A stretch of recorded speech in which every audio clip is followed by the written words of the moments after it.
नमस्कार, स्वागत है आपका भीम न्यूज इंडिया में। आप देख रहे हैं भीम न्यूज इंडिया में। हूँ आपका दोस्त विनय कुमार सिंघल। कोटा में सेव कॉन्स्टिट्यूशन के नेशनल कन्वीनर एडवोकेट महमूद प्राचा ने एक बड़ी सभा को संबोधित किया और यह सभा में विश्लेषण किया गया कि देश का संविधान कैसे बचाया जाए। साथ ही ईवीएम पर हुई गड़बड़ी के बारे में भी वक्ताओं ने अपने विचार व्यक्त किए। आप देख रहे हैं भीम न्यूज इंडिया की रिपोर्ट।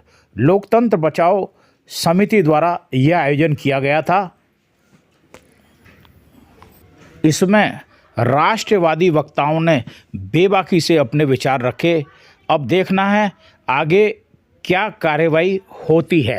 से बहुत अहमियत का हामिल है कि हमारा देश भारत, जिसके बाशिंदों ने, जिसके वासियों ने आज़ादी की एक लंबी लड़ाई लड़कर इस भारत को एक लोकतांत्रिक देश बनाया था, एक जमहूरी मुल्क बनाया था।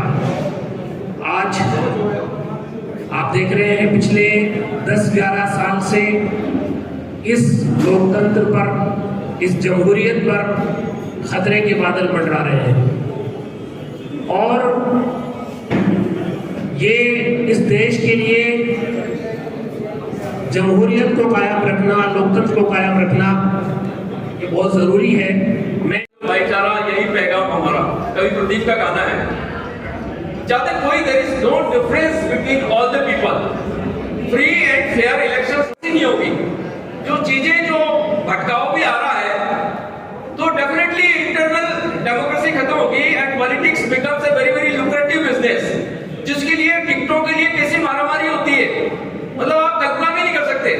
हमने तो जो इंडिया अगेंस्ट करप्शन जो बनाया था उसके अंदर में दिल्ली के अंदर कई चीजें रखी थी, जिसमें सबसे पहले हेल्थ है, एजुकेशन है, सामाजिक सरोकार है, नल बिजली पानी है।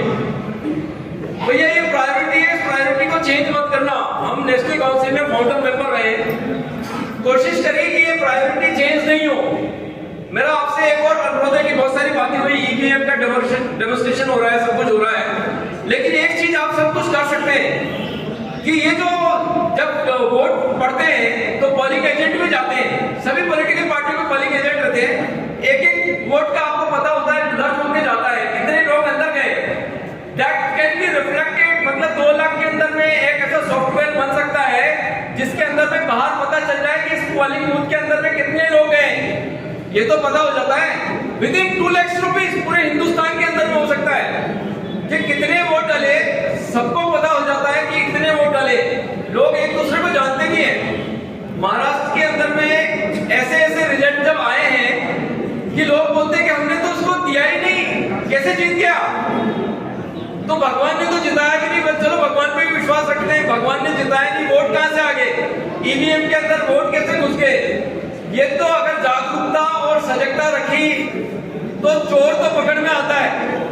चोर को पकड़ना कोई निहायत नामुमकिन नहीं है, मुमकिन है। आप और हम समझदार हैं। कोटा का चंबल का पानी बोलता है, रुकता नहीं है, किसी में भेद भी नहीं करता। तो ये चीज अब आइए, प्राचा साहब भी आए, जानने की कोशिश करेंगे क्या चीज है, कि कैसे भटकाव होता है, तो थोड़ा सा ठीक रहेगा। बहुत बहुत धन्यवाद, थैंक यू वेरी मच। के रूप में भी आने वाले हैं, एक देश एक धर्म पर आने वाले हैं, जो उन्होंने अपने मनुस्मृति में कहा।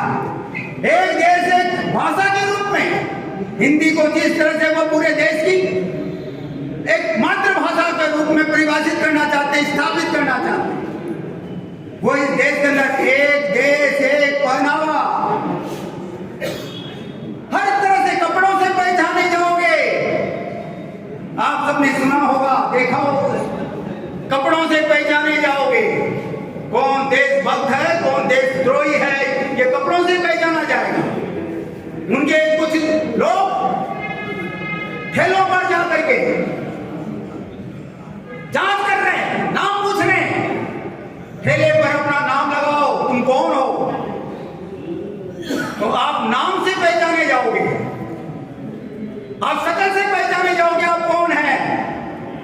ऐसा एक रिजिट भारत का एक नागरिक के तौर पर एक उसको स्थापित करना चाहते हैं। तो इसलिए साथियों, इस मुकाम पर हमने इस कोटा की धरती पर यहाँ पर दो संस्थाएं, पहले एक संस्था जो काम कर रही थी शांति सद्भाव मिशन, वो अभी भी काम कर रही है। भाई साहब अरविंद जी भारद्वाज के नेतृत्व में, वही भाई के सहयोग से, हमारे सर्वोदय मंडल के सहयोग से इस कोटा की धरती पर शांति सद्भाव मिशन के तौर पर हमने काम किया। उसकी तरफ से हमने कई प्रोग्राम किए, कुछ सड़क पर भी प्रोग्राम किए। भाई साहब अरविंद जी इस दौरान में बीमार हो गए, उसी के साथ साथ वो भंग नहीं हुआ, लेकिन उसी के साथ साथ ये महसूस हुआ कि लोकतंत्र को बचाने के लिए जरूरत है भाईचारा बचाना बहुत जरूरी है, बंधु को बचाना बहुत जरूरी है, लेकिन उसके साथ साथ इमीडिएटली जो खतरा हमारे सामने महसूस हो रहा है वह है लोकतंत्र पर हमला है। इसीलिए हमारे बड़ा साहब आदरणीय यशवंत जी चौधरी जी ने यहाँ के कुछ जैसे डेवलपमेंट हुए, कुछ हालात हुए, उस नजरिए से उन्होंने वहाँ एक मीटिंग बुलाई और इसमें अजय चतुर्वेदी जी जुड़े, इसमें अन्य साथी हमारे नागेंद्र कुमार जी जुड़े, इसमें हमारे दूसरे साथी भी जुड़े। उन सब ने मिलकर के एक लोकतंत्र बचाओ आंदोलन के तौर पर एक नया मंच बनाने का काम किया। तो दो मंच है, शांति सद्भाव मिशन और लोकतंत्र बचाओ आंदोलन।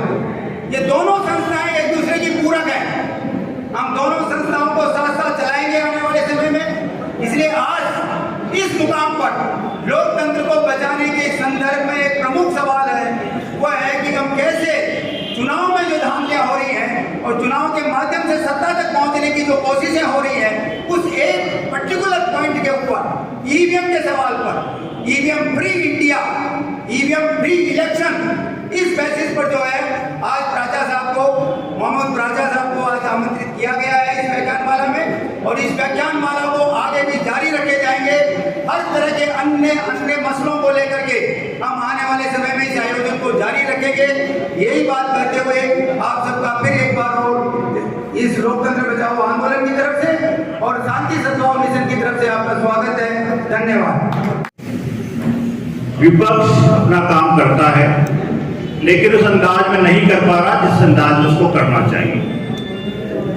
सबसे बड़ी जो इसमें जो लेकुना है वो है ईवीएम।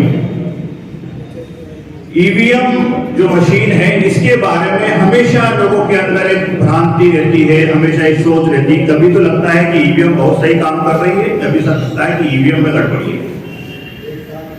महमूद प्राचा साहब और तमाम बहुत सारे एक्टिविस्ट हिंदुस्तान के अंदर हैं, उन्होंने ये साबित किया है कई बार कई जगह पे कि ईवीएम में कहां कहां कितनी गड़बड़ियां हुई, और हम लोग भी समाचार पत्रों के माध्यम से लोग इस बातें सुन रहे हैं। कई जगह तो ये देखने में आया कि किसी गांव के अंदर जो कैंडिडेट खड़ा है उसमें अपने परिवार का वोट भी उसको नजर नहीं आता। ये छोटा सा मेरा एक उदाहरण है। इसके अलावा बहुत सारे ऐसे एग्जाम्पल्स हैं जिसमें हम अंदाजा लगा सकते हैं कि ईवीएम कितना बड़ा घोटाला है। ये सरकार सब कुछ कर सकती है, सब कुछ बदल सकती है, पर ईवीएम से चुनाव को टालना, बैलेट पेपर से चुनाव करवाने में कभी भी राजी नहीं हो सकती। ये इसका अपना एक फलसफा है, इसका अपना खुद का एक आइडियोलॉजी है। ईवीएम हम नहीं छोड़ेंगे। ऐसा क्या है ईवीएम में कि इस ईवीएम को ये नहीं छोड़ पा रहे हैं। मैं अपनी खुद की और जो घटना है वो मैं बताता हूँ आप लोगों को कि आज से 5-7 साल पहले जगह हम लोग बैठे थे कोटा में ही, वहां एक साहब बता रहे थे कि साहब हम ईवीएम हैक करते हैं, और वो किस अंदाज में करते हैं। हम उस वक्त मजाक समझ रहे थे, क्योंकि उस वक्त ऐसा बहुत बड़ा आंदोलन नहीं था और बहुत बड़ी इसकी सोच नहीं थी। वो बहुत अलग तरीके से उस चीजों को बताते हैं कि साहब हमें एक वैन जाती है और वो वैन आपके जो वोटिंग बूथ है उससे 200 मीटर दूर रहती है, और फिर हम लोग हर उस बूथ पे जाते हैं और वो अपने हमारे यहाँ जो मशीन होती है वो एक तरह से उस अंदर के वोटर्स को चेंज कर देती है, और उसके बाद फाइनली, और ये हम तकरीबन 20% वोट हर जगह पे हर मशीन में चेंज करते हैं। इस तरीके की वो बात, हम मजाक में उस बात को ले रहे थे और ऐसे मजाक के अंदाज में वो चीजें हुई भी। पर बाद में जब हम लोगों ने इसको गौर किया तो वाकई में हमें लगा कि अगर इस तरीके की चीजें अगर वो कह रहा है उसमें 1% की अगर सच्चाई है तो इसमें बात क्यों नहीं की जा सकती। इसके ऊपर जितनी भी रिट लगी हुई है सुप्रीम कोर्ट में, हाई कोर्ट में, या जितनी बार भी इसके ऊपर शिकायतें हुई है, उस पर पूरी तरह से रिसर्च क्यों नहीं होता? ये बहुत बड़ी कमी है और इसकी कमी की वजह है हम सब लोग, और स्पेशली वो पॉलिटिकल पार्टीज और वो अपोजिशन के लीडर जो चुनाव हारते हैं, उनको पता नहीं क्या गुट्टी पिला दी जाती है कि वो उसके बारे में दोबारा बात नहीं करते, चुपचाप घर बैठ जाते हैं, और पॉलिटिकल पार्टियां इसके बारे में दोबारा बात नहीं करती, या करती है तो लड़ाई को आखिरी दम तक नहीं लड़ती। अगर वो तरीके से लड़ाई को लड़े, मैं समझता हूं कि हर पॉलिटिकल पार्टी, कांग्रेस एक बहुत बड़ी पॉलिटिकल पार्टी है इंडिया में, हर जगह पे पूरे इंडिया में हर जगह उसके कार्यकर्ता मौजूद हैं, हर जिले में उसके मेंबर ऑफ पार्लियामेंट लड़ते हैं, लाखों वोट उनको मिलते हैं। अगर वो अपने 5-5 हजार मेंबर्स को भी कह दे कि इस इलाके में आपको धरने करने हैं, प्रदर्शन करने हैं और इसके खिलाफ आवाज उठानी है, तो मैं समझता हूं कि ये बात बहुत आगे तक जा सकती है। तमाम दूसरी पॉलिटिकल पार्टियां जो इसकी वजह से नुकसान जिनको हुआ है, अगर वो तमाम ये सोच ले कि हमें सिर्फ और सिर्फ एक ही आवाज उठानी ईवीएम के खिलाफ, तो मैं समझता हूं कि ये वाली जो मुहिम है पूरी तरीके से कामयाब हो सकती है।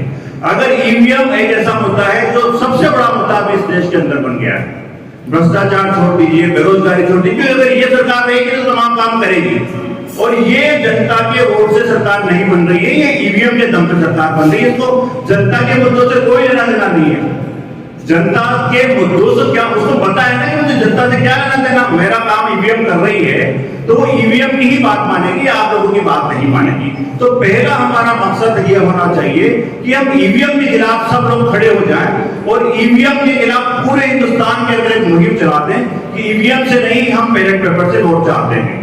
अगर ये हम लोग इसमें कामयाब हो गए तो मैं इसमें भी हम लोग गारंटी के साथ तो नहीं कह सकते कि साहब बैलेट पेपर में गड़बड़ी नहीं हो सकती है, लेकिन इस अंदाज में नहीं हो सकती कि क्लिक किया और आपने रिजल्ट ही बदल दिया।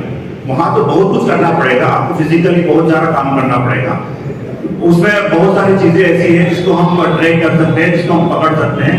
पर ईवीएम के मामले में अभी जब थोड़ी देर पहले राजा साहब प्रेस कॉन्फ्रेंस संबोधित कर रहे तो बता रहे थे कि वो ईवीएम के लिए बोलते के साथ इसमें गड़बड़ी बताओ हमें कहां पर हो रही है। जब उस मशीन को हाथ ही लगाने नहीं दिया जाता हम लोगों को, तो हम उसमें गड़बड़ी कैसे पता लगा सकते हैं? या तो वो मशीन खोल दे हमारे लिए कि इसमें गड़बड़ी मालूम करवाओ, हम एक्सपर्ट से दिखवा लेंगे कि इसमें क्या गड़बड़ी है। उसी वक्त जब आप वहां चेक करवा रहे हो, एक्सपर्ट्स को नाम लाके बता देंगे कि इसमें क्या गड़बड़ी है, और उसको हम हाथ ही नहीं लगा सकते जिस चीज को, तो उसमें कैसे गड़बड़ी बता देंगे? तो मेरा आप लोगों से यही है कि ये जो लोग यहाँ आए हैं वो इस आवाज को इस कदर उठाएं कि पूरे शहर में, पूरे इलाके में, पूरे जहां पर ये सिर्फ एक मैसेज देने का एक जो मंच है, सिर्फ मैसेज देने का है। मैसेज आप लोगों तक पहुंच जाएगा और ये मैसेज आपको जनता तक पहुंचाना है। जो लोग यहाँ नहीं आए हैं, जो लोग इस मीटिंग में शामिल नहीं हुए हैं, उन लोगों तक हमें अपनी ये बात पहुंचानी है ताकि वो इस बात को अपने गांव, ढाणी, शहर, जहां जहां पर जो लोगों की अप्रोच है वहां तक इस बात को पहुंचाए ताकि ये मुहिम पूरी तरीके से कामयाब हो, उनके आने का मकसद कामयाब हो जाए। क्योंकि अपनी कोशिश एक आदमी किस लेवल तक कर सकता है, उसका एक स्टेमिना है, उसकी एक ताकत है कि एक आदमी आकर आप लोगों तक अपना मैसेज दे सकता है। वो एक आदमी यहाँ 200 आदमी को मैसेज दिया, 200 आदमी लोगों को मैसेज दे सकते हैं। तो ये हमारी जिम्मेदारी होनी चाहिए कि हम अपनी जिम्मेदारी को निभाते हुए आगे जितने भी ज्यादा लोगों को इस तरीके की चीजों के लिए जागरूक करें, अवेयर करें, तो बेहतर ये मूवमेंट कामयाब होगा और देश के जनता का हम सही तरह से लोकतंत्र को बचा सकते हैं, हमारे संविधान को बचा सकते हैं और बाबा साहब भीमराव अम्बेडकर के सही सपनों के देश भारत को हम बचा सकते हैं। धन्यवाद। जय हिंद।